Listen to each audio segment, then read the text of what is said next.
Meus irmãos, graça e paz a todos, estamos aqui para mais uma exposição bíblica nessa maravilhosa série que iniciamos no livro de Zacarias, um dos principais livros do Antigo Testamento e um dos principais livros entre os profetas menores. Zacarias, que é conhecido como o Apocalipse do Antigo Testamento, e também o profeta messiânico, porque assim como Isaías, ele profetiza sobre a primeira vinda de Cristo, sobre a sua entrada triunfal em Jerusalém. Nós vimos no capítulo 9, versículo 9, na exposição que nós fizemos sobre a chegada do rei. Enfim, várias profecias ele trata. Ele é um profeta pós-cativeiro, pós-exílio, assim como Ageu e Malaquias. Nós explicamos isso na introdução desse livro.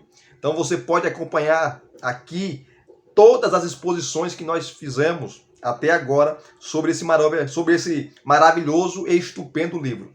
E dessa feita, nós iremos fazer a exposição dos versículos 6 a 11 do capítulo 14.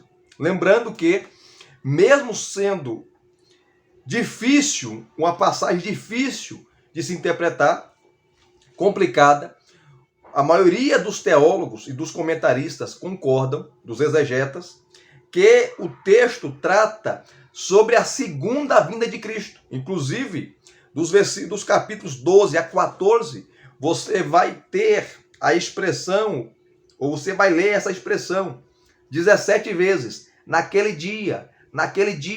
Essa expressão aparece 17 vezes. E essa expressão naquele dia, que também você pode usar a expressão dia do Senhor, dia do juízo, dia da vingança, se refere ao juízo final. Se refere não só ao juízo final, mas também é uma referência à primeira vinda de Cristo e também à sua segunda vinda. Tá? Faz referência ao sacrifício expiatório, à sua morte sacrificial e assim sucessivamente.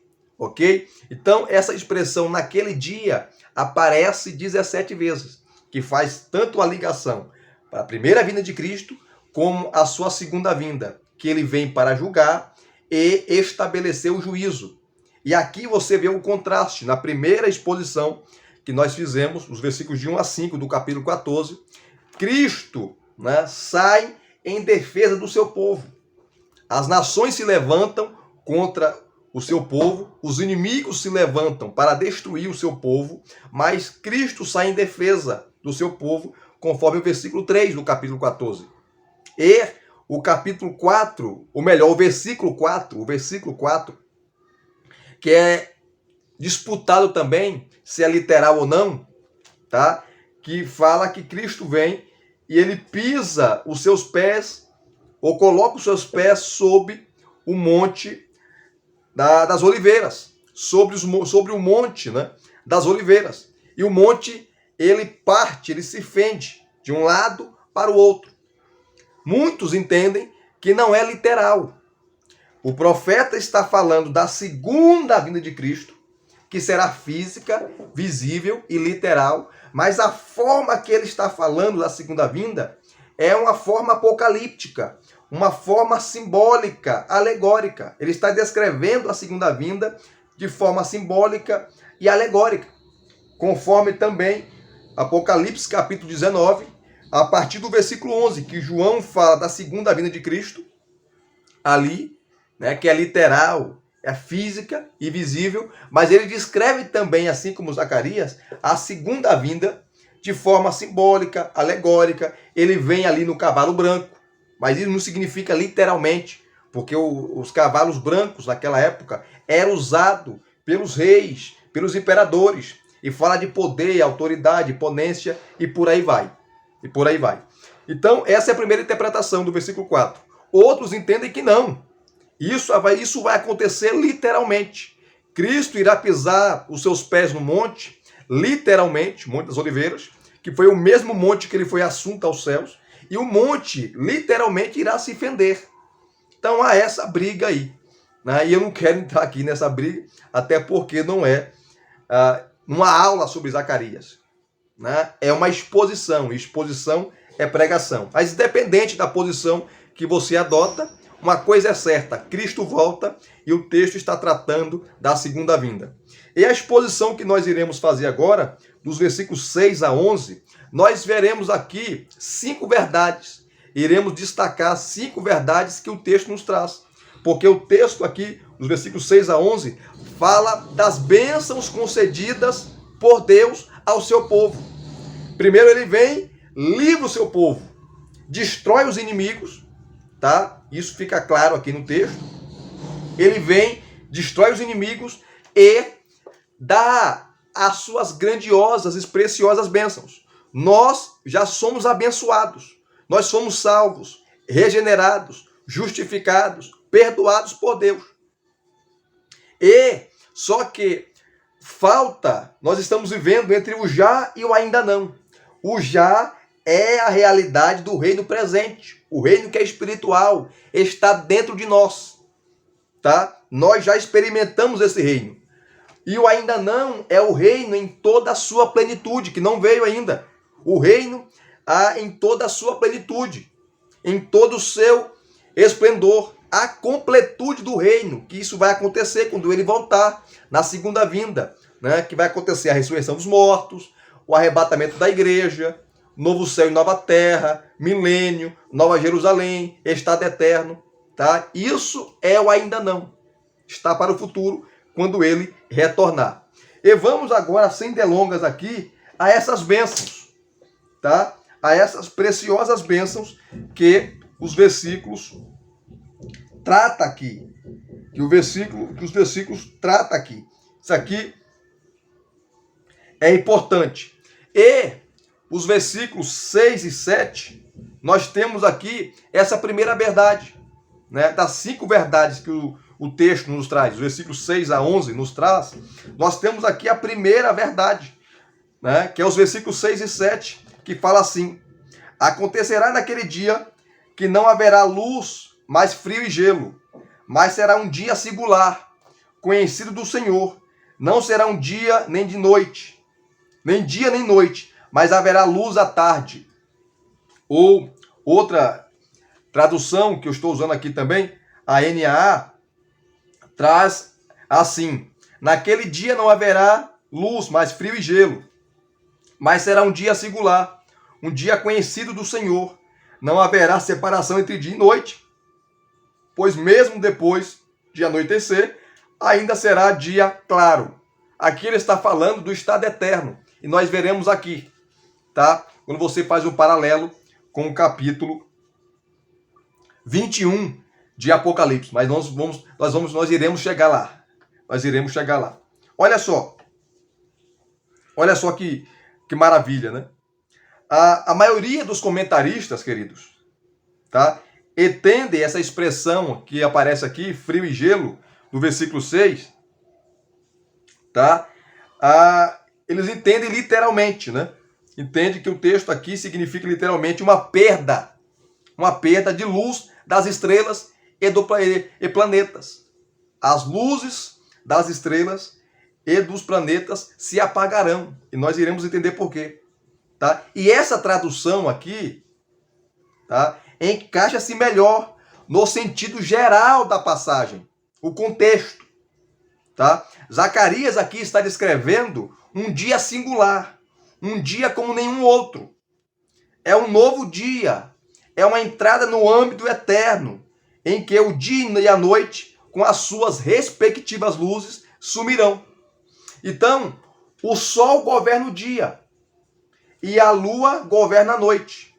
Quando Cristo retornar, estabelecer o seu reinado, principalmente o estado eterno, que nós iremos habitar na Nova Jerusalém, que a Nova Jerusalém Apocalipse é um retrato da noiva, da igreja, como também um retrato das mansões celestiais, do estado eterno, aonde nós iremos habitar para todo sempre. Não haverá sol, não haverá lua, não haverá estrelas, tá? Não haverá sol para governar o dia, nem lua para governar a noite. Por quê? Lá em Apocalipse fala que o próprio Cordeiro, a luz será o próprio Cordeiro. Cristo será a luz. Ele será a luz. Então, nós não iremos precisar mais do sol, da lua e das estrelas. Você vai encontrar isso, um paralelo, com os versículos 6 e 7 de Zacarias, em Apocalipse, capítulo 21, versículo 23, que diz assim, ó: a cidade não precisa nem do sol, nem da lua. O sol governa no dia, então não haverá mais dia, nem da lua que governa a noite, então não haverá mais noite, para lhe darem claridade, pois a glória de Deus a iluminou, e o Cordeiro, que é Cristo, é a sua lâmpada. Essa é a primeira verdade, tá? Essa é a primeira verdade, que a vinda do Senhor para estabelecer o juízo, e não só o juízo, o estado eterno, a Nova Jerusalém, aonde o seu povo vitorioso, a igreja, irá habitar, será uma vinda apoteótica, maravilhosa, grandiosa, aonde os astros, sol, lua, estrelas, planetas, não será mais preciso. Lembrando que, quando você lê o capítulo 21, versículos de 1 a 5 ali, de Apocalipse, fala que esse novo céu e essa nova terra não vai haver mar. Que ele fala que o mar já não existe. Olha só que maravilha. Será uma nova criação. Uma nova criação. Em que sentido? Em que sentido? Que muitas coisas que existem nessa criação, tá, não vai existir mais no estado eterno, na Nova Jerusalém. Porque a terra será restaurada, a terra será purificada, será um novo Éden aqui, aonde nós iremos habitar, aonde nós iremos morar. Então, essa é a primeira verdade, que a vinda do Senhor, a sua segunda vinda, será apoteótica, tá? Aonde nós não precisaremos das luzes das estrelas, nem do sol, nem da lua, dos planetas, enfim, porque o próprio Cordeiro, tá, será a sua lâmpada, pois a glória de Deus irá iluminar, tá, a Nova Jerusalém, tá, a Nova Canaã, a Canaã celestial. É isso que o texto está dizendo, tá, conforme Apocalipse, capítulo 21, versículos 23. Então você faz um paralelo aí entre Apocalipse, capítulo 21, versículo 23, com Zacarias, capítulo 14, verso 6 e verso 7. Essa é a explicação mais clara, mais coesa, tá? Cristo irá voltar. E é interessante. E esse é o dia conhecido do Senhor, para o qual toda a história caminha. J.G. Baldwin, no seu comentário sobre Zacarias, que eu tenho aqui, tá? Eu tenho aqui, ó, naquela série Cultura Bíblica, que é excelente. Quando J.G. Baldwin comenta Ageu, Zacarias e Malaquias, tá? Quando ele comenta quando ela comenta o capítulo 14, versos 6 e 7, tá? Ela irá dizer que, olha só o que ela diz.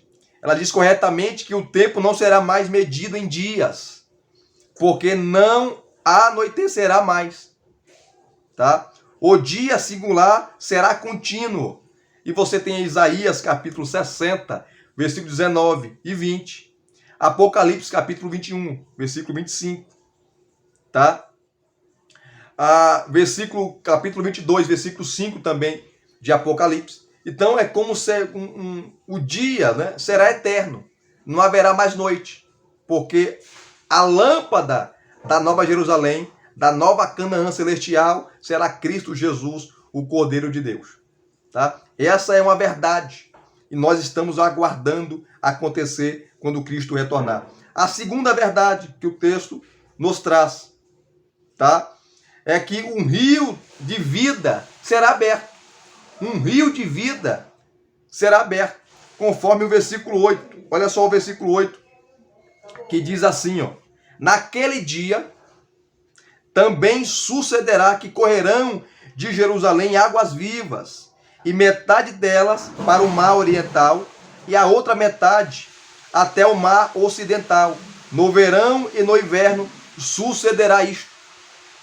Então, O que significa essa expressão rio da vida? Se você vai para Ezequiel 47, interessante que é um dos capítulos difíceis também de interpretar, né? Quando você pega do capítulo 40 ao 47 de Ezequiel, Ezequiel fala sobre o templo, tá? Muitos entendem de maneira equivocada, né, que aquele templo do capítulo 40 ao 47 de Ezequiel é literal. Não é literal. Ali Ezequiel está falando, muitos estudiosos entendem assim, e eu também entendo, das medidas, ou melhor, do estado eterno. E Deus habitando com o seu povo. Né? Ele está falando da Nova Jerusalém. Ele está falando da Canaã celestial. E há um rio. No capítulo 47 você vê ali que sai um rio, tá? Desse templo. E ele, aonde passa, aonde esse rio toca, aonde esse rio vai, aonde esse rio está passando a vida. Então os desertos se encherão de árvores, né? Os rios de peixes e assim sucessivamente. É o mesmo rio que vai aparecer, se você fazer um paralelo com Ezequiel 47, Zacarias capítulo 14, versículo 8, com Apocalipse aqui, queridos. Vamos rapidamente, o livro de Apocalipse, tá? Capítulo 22, versículo 1, olha só. Então um anjo me mostrou o rio da água da vida, brilhante como cristal, que sai do trono de Deus e do Cordeiro. No meio da praça da cidade, de um e de outro lado do rio, está a árvore da vida, que produz 12 frutos, dando seu fruto de mês em mês. E as folhas da árvore serão para a cura dos povos ou nações. Mas o versículo 1 fala que João viu esse rio, tá? Que é o mesmo rio lá de Ezequiel 47 e o mesmo rio de Zacarias capítulo 14, verso 8, tá? O rio da vida. Jesus também, quando você lê os evangelhos, né? Ele falou que ele é esse rio. Muitos intérpretes entendem que o rio também faz uma referência, esse rio da vida, tá? A Cristo Jesus. E se refere também à salvação, porque esse rio, tá? Se refere à salvação eterna. Jesus falou, quando você lê o Evangelho de João, o capítulo 7, Jesus falou: quem tem sede, venha a mim e beba. Quem tem sede, venha a mim e beba. Ele é o rio, ele é a fonte da salvação, a fonte do perdão, a fonte do arrependimento, a fonte da santificação, a fonte da justificação. Cristo Jesus é essa fonte. Cristo Jesus é esse rio. E aonde esse rio passa, há cura. Aonde esse rio passa, aquilo que é deserto, aquilo que é seco, aleluia, ganha vida. Aonde esse rio passa, há vigor. Aonde esse rio passa, a vida chega, porque Cristo veio trazer uma vida, ou veio trazer vida e vida em abundância. Então esse rio faz referência ao Messias, faz referência ao Cordeiro. Esse rio faz referência a Cristo Jesus. Quando você vê também o capítulo 4 de João, aquele famoso texto, aquela conversa entre Jesus e a mulher samaritana, ele falou: mulher, você vai tomar dessa água e você vai voltar a ter sede, vai tornar a ter sede, mas a água que eu lhe der, você jamais voltará a ter sede, porque a água que eu lhe der, ela vai jorrar para a salvação. Aleluia! E nós bebemos dessa água, a água da salvação, que é Cristo Jesus, e quando você toma dessa água, você não volta a ter mais sede, porque Cristo Jesus é essa água e ele saciou a nossa sede. Eu não preciso de mais nada, porque eu tenho Cristo Jesus como a fonte, como o rio da vida, como essa água. Então, é a segunda verdade que o texto nos traz. É a segunda verdade, tá? Um rio de vida que será aberto, que é um próprio Cristo Jesus. Cristo Jesus é esse rio. Cristo Jesus é a água da salvação. Graças a Deus por isso. Glória a Deus por isso. Terceiro lugar, terceira verdade, tá? O governo do Senhor será universal. Versículo 9. Olha só o versículo 9. Diz assim, tá? Diz assim o versículo 9. O Senhor será rei sobre toda a terra. Naquele dia, o Senhor será rei sobre toda a terra. Naquele dia, um só será o Senhor, e um só será o seu nome. Cristo já é rei. Ele governa sobre todo o universo, é verdade. Mas quando ele voltar, lá em Apocalipse, João fala claramente que todos os reinos da terra, do mundo, irão cair, irão ruir, irão sucumbir. E só subsistirá um reino, que é o reino de Deus, o reino eterno. E ele governará de mar a mar, conforme fala Isaías capítulo 2. E a sua justiça se estenderá a toda a terra.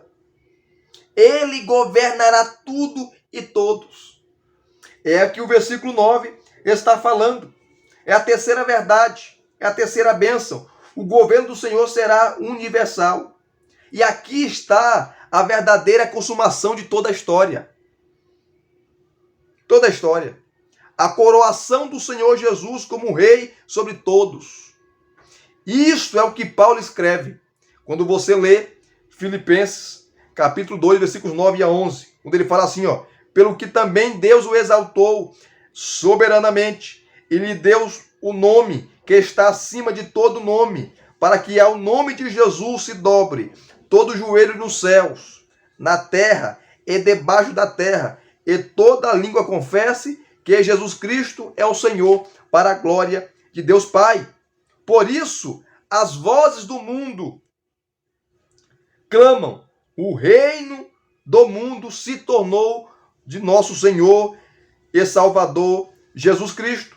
E ele reinará pelos séculos dos séculos, ou melhor, para sempre. Para sempre. Capítulo 11, versículo 15 de Apocalipse.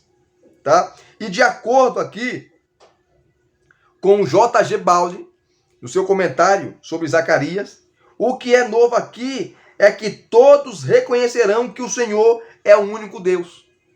Seu governo será estendido para todos os povos, para todas as nações, conforme Isaías, capítulo 45, versículo 5. Essa é a terceira verdade, tá? Que o seu governo será universal. E a quarta verdade que o texto, a quarta bênção que o texto nos traz, está no versículo 10, tá? Que Jerusalém será exaltada. A cidade do Senhor será exaltada. Olha só o versículo 10, que diz assim: toda a terra se tornará uma planície, em planície, desde Geba até Rimon, ao sul de Jerusalém. Mas Jerusalém será exaltada e habitada no seu lugar, desde o portão de Benjamim até o lugar do primeiro portão, até o portão da esquina e desde a torre de Ananel, até os lagares do rei. E até os lagares do rei. Esse texto aqui, ele está tratando, né, e falando que as montanhas ao redor de Jerusalém escondem-na, tá? E não só essas montanhas aqui escondem-na e a protegem. Se você ver Salmos 125, versos 1 e 2, Salmo não tem versículo, né? Porque são canções. Versos 1 e 2. Na linguagem aqui poética, né, do profeta, as montanhas se tornam planície diante da exaltada Jerusalém, para que ela seja vista em todo o seu esplendor, como a cidade do grande rei. Aqui faz uma referência ao estado eterno, a nova Jerusalém, tá? Aqui não está falando da Jerusalém terrena, física, tá? Mas da nova Jerusalém, né? Aonde nós iremos habitar para todo sempre. Os montes serão nivelados para formar um muro de platô, enquanto Jerusalém é elevada para ser vista de todos os lados. E eu concordo com o Richard Phillips, no seu comentário sobre Zacarias, quando ele diz que a ideia aqui é teológica e não topográfica. Ele não está falando da topografia da cidade, tá? Aqui trata-se do ideal profético alcançado na glorificação do monte e da cidade de Deus. O profeta Isaías predisse, no capítulo 2, versículo 2, dizendo assim, ó: nos últimos dias acontecerá que o monte da casa do Senhor será estabelecido no cume dos montes, e se elevará sobre os outeiros, e para ele fluirão todos os povos. Aqui é o estado da terra. Zacarias está aqui descrevendo a exaltação da noiva do Cordeiro e da Nova Jerusalém, conforme o capítulo 21, versículos 9 a 11 de Apocalipse, que diz assim: vem, mostrar-te-ei a noiva, a esposa do Cordeiro. E me transportou em espírito até uma grande e elevada montanha, e me mostrou a santa cidade, Jerusalém, que descia do céu, da parte de Deus, a qual tem a glória de Deus. Em Apocalipse, a igreja é tanto uma cidade, é descrita como uma cidade, como também uma esposa, se preparando para o casamento do seu esposo. E aqui Zacarias está falando da noiva do Cordeiro, né? Está falando do estado eterno, da Nova Jerusalém e também da igreja do Senhor de Cristo Jesus. Que maravilha! Jerusalém é exaltada, a igreja é exaltada. Versículo 10. E a última verdade, a quinta verdade, está no versículo 11. Tá? Jerusalém será lugar de segurança e de plena felicidade. Olha só o versículo 11 do capítulo 14. Diz assim: será habitada e já não haverá maldição. Jerusalém habitará segura. Se você for para o capítulo 2 de Zacarias, que nós falamos ali sobre Jerusalém, né? Uma cidade sem muros. E porque quando Nabucodonosor destruiu o templo, destruiu a cidade, ele derrubou os muros da cidade, os portões, queimou a fogo. Tá? E os muros da cidade, ou das cidades daquela época, serviam para proteger a cidade de invasores, de guerras, rebeliões, de inimigos. E Deus, usando o profeta Zacarias, no capítulo 2, ele fala que vai chegar um dia que não irá precisar mais de muros. A cidade será sem muros, porque o próprio protetor da cidade será o rei, será Cristo Jesus, será o Senhor. Ele será um muro de fogo ao redor da cidade. Ele que irá proteger. É interessante que depois do exílio, tá? A população de Jerusalém era pequena. Mesmo nos dias de Neemias, era preciso fazer pressão para que as pessoas povoassem a cidade. Mas como temos demonstrado, Jerusalém aqui é um símbolo da igreja.